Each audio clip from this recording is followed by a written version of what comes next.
Hello, and welcome back to the Practical English Podcast. My name is Mike. And I'm Angela. We're so glad you could join us today. Today, we have a really important topic, something that can make a huge difference in your daily conversations. The episode is called How to Sound Friendly in English, Not Cold or Rude. That's right. Sometimes what you say is correct, grammar-wise, but the way you say it can sound a little unfriendly. It's not your fault. It often happens when you translate directly from your own language. Exactly. English speakers use a lot of softening words to make requests and questions sound more polite and natural. So today, we're going to teach you some simple rules to make you sound friendlier and more confident. And our main focus will be on a special group of words called modal verbs. They're like magic keys to unlocking a friendly tone. Let's start with a problem. Angela, what's a common phrase you hear from learners that can sound a bit too direct? A classic example is in a cafe. A learner might say, "I want a coffee." Right, I want a coffee. Grammatically, it's perfect, but how does it sound to a native speaker?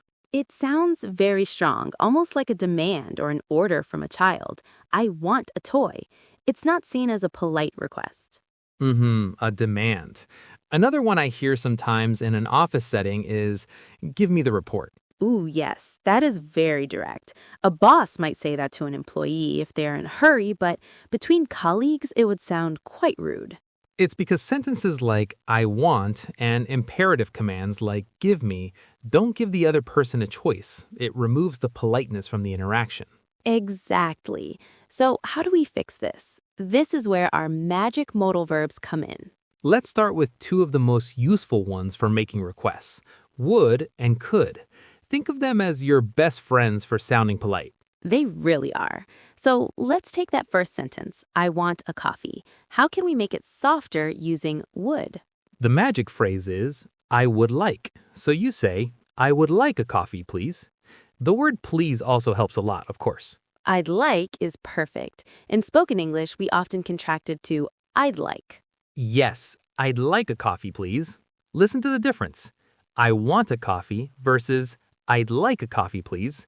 The second one is so much warmer. It really is. Now, what about could? Could is fantastic for turning a demand into a polite question. So instead of give me the report, You can ask, could you give me the report, please? Or even better, could you send me the report when you have a moment? that's a great example. You can also use could to ask for things for yourself. Instead of saying, I want a menu, you can ask the waiter, excuse me, could I have a menu, please? That makes so much sense. So, I'd like is for stating what you want politely, and could I or could you is for asking for something politely. You got it. Let's do a very quick role play. Mike, you be the barista in a coffee shop and I'll be the customer. Okay, I'm ready. Barista voice. Hi there. What can I get for you? Customer voice. Hi, could I have a large cappuccino, please? Of course. Anything else? Yes, I'd also like a blueberry muffin. See? So simple and so friendly.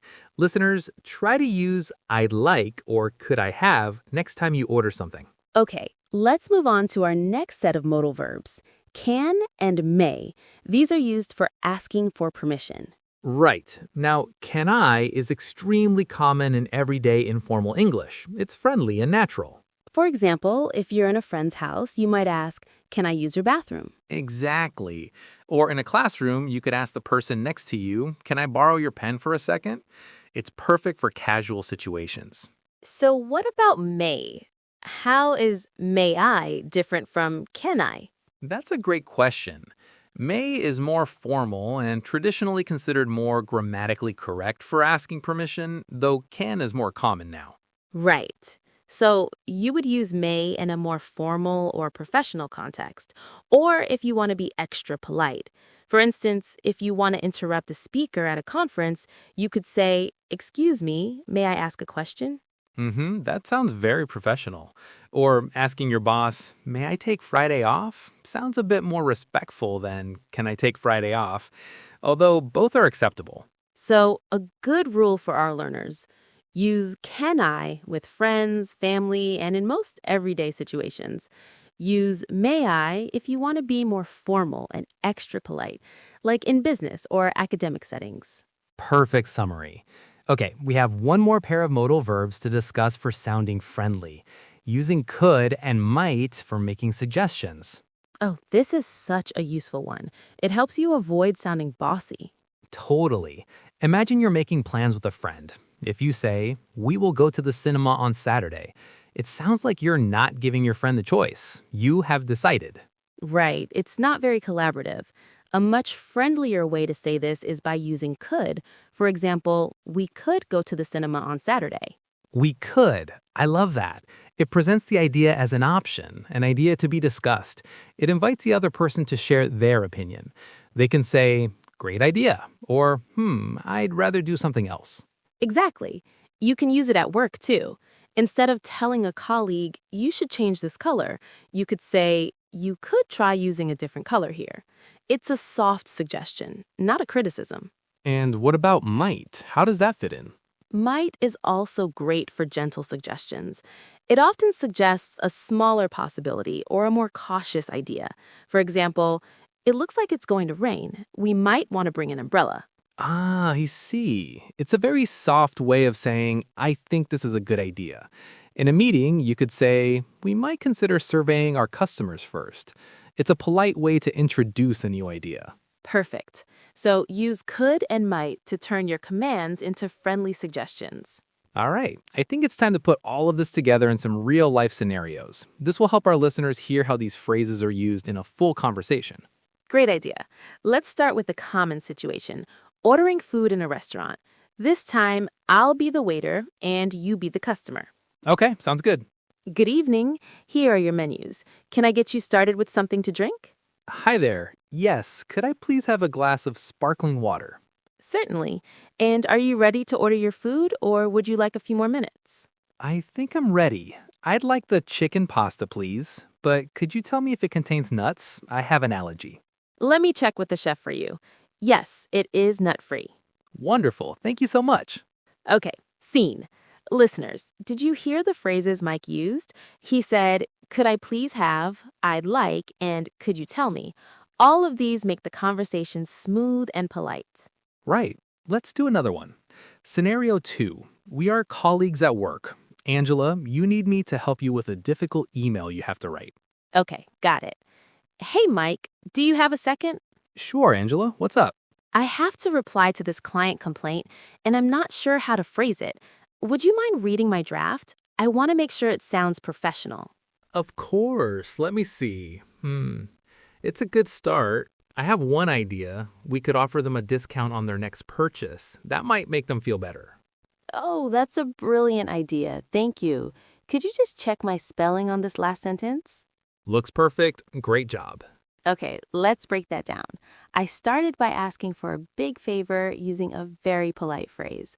Would you mind? This is fantastic for asking for help. What do you mind is excellent. And then to give my suggestion, I said, we could offer them, and that might make them feel better. I presented my ideas as options, not commands. Perfect. Ready for our last scenario? Making plans with a friend for the weekend. Let's do it. I'll start. Hey, Angela, we should do something fun this weekend. I'd love that. What do you have in mind? Well, we could go for a bike ride if the weather's good, or would you prefer to see that new art exhibition downtown? Ooh, the exhibition sounds interesting. We could go on Saturday afternoon. Afterwards, we might be able to get dinner at that new Thai place. That sounds like a perfect plan. What time would you like to meet? That conversation was full of friendly suggestions. Mike used we could and would you prefer to offer choices. And Angela, you used we could to agree and add to the plan, and we might be able to suggest another idea. And I used would you like to ask about your preference. It's all very collaborative. And that's the key word, collaborative.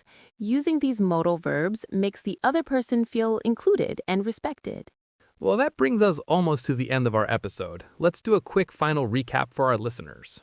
Okay, the main takeaway today is that small words can make a big difference in your tone. To sound friendlier and more natural in English, try using modal verbs. For making polite requests, instead of I want, use I would like to or I'd like to. And use questions with could like could I have or could you please? For asking permission, can I is perfect for everyday situations. If you want to be more formal, use may I.